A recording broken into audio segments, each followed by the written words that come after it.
Il y aurait plus de 700 000 Américains qui vivent au Canada qui avaient le droit de vote hier à ces élections de mi-mandat. Et parmi ces électeurs-là, Larry Rousseau du regroupement démocrate à l'étranger, que j'ai à mes côtés. Bonjour. Bonsoir, M. Rousseau. Bonsoir. Est-ce que vous avez vous-même exercé votre droit de vote hier? Comment ça s'est passé?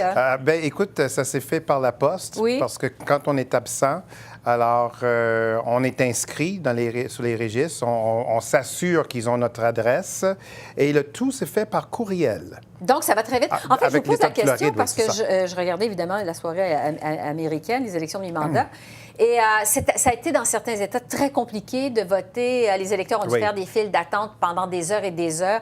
Alors, curieusement, les expatriés, pour voter aux États-Unis, ça semble plus simple dans certains cas. Oui, c'est plus simple parce qu'effectivement, on utilise, pour l'État de la Floride, mais comme plusieurs États, on le fait de plus en plus par courriel, mais ils ont ma signature dans les registres. Oui. Et quand mon bulletin va arriver, alors on fait les contrôles appropriés. Donc, on s'assure que c'est la bonne personne qui a voté. Absolument. Je le disais, il y aurait plus de 700 Américains qui vivent au Canada. Est-ce qu'on sait combien de ces expatriés se sont prévalus de leur droit de vote? Dans les 700 000, on n'a pas de statistiques précises là, qui le disent, mais on va présumer qu'on va voter dans la même proportion que les gens qui ont voté hier. Alors, si 49 votent, et dans 50 États, alors, quand c'est reparti parmi les 50 États, il y a plusieurs États où est-ce que c'est concentré, Ohio, New York, Pennsylvanie, etc.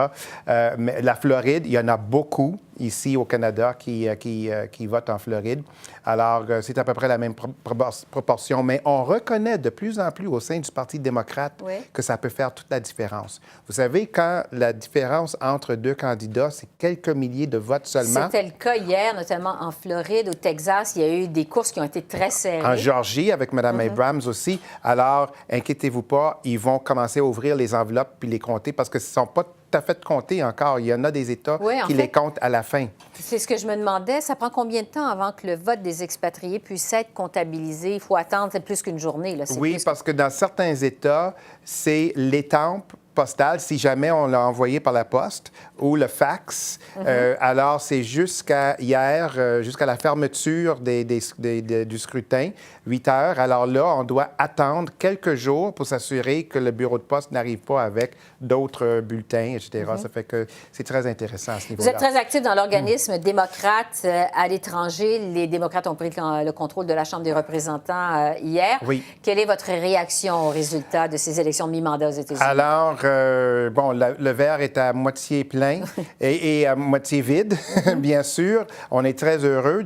Et d'ailleurs, on voit aujourd'hui tout de suite que nous allons avoir une crise probablement constitutionnelle, parce que M. Trump vient de congédier son procureur général, M. Sessions.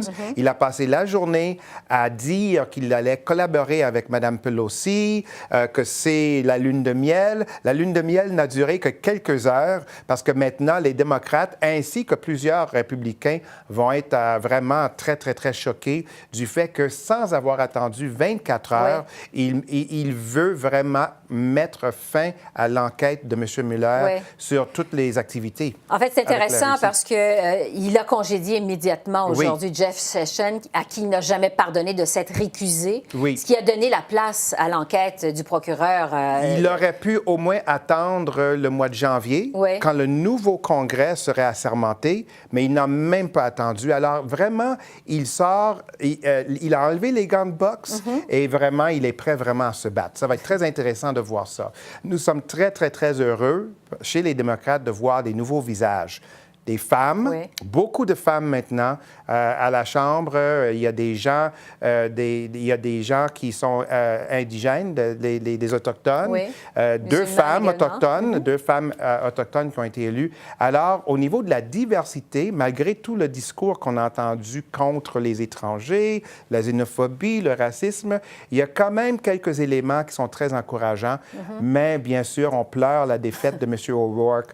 On pleure la défaite de M. Gillum aussi. Mais votre invité précédent, il a dit que peut-être que ça les écartait de la course. Attention, j'entends déjà au sein du parti, il a tellement ramassé de l'argent et des sous pour le Parti démocrate, M. O'Rourke, que ça ne m'étonnerait pas que quand ça va vraiment commencer dans moins d'un an, pour la campagne pour le 2020. Oui, mais ça commence très, très vite, évidemment. Ça commence On est déjà très, très vite. en campagne pour 2020. Alors, inquiétez-vous pas, il va être sollicité, M. O'Rourke, et ça ne m'étonnerait pas qu'il se présente dans les primaires. Il est vraiment vu comme une étoile montante chez les démocrates. En terminant, il nous reste à peine une minute, M. Rousseau. Vous êtes donc...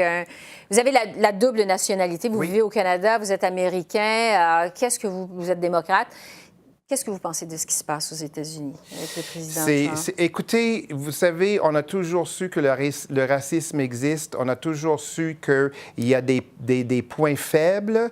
Et il est dommage que ce soit le président des États-Unis, afin de gagner non seulement son poste, mais sa cause, n'hésite pas d'exploiter ces failles-là et même de les amplifier. Ça ne fait que blesser de plus en plus la fabrique de l'État américain au point que nous parlons maintenant d'États divisés, les États divisés d'Amérique au lieu des États unis.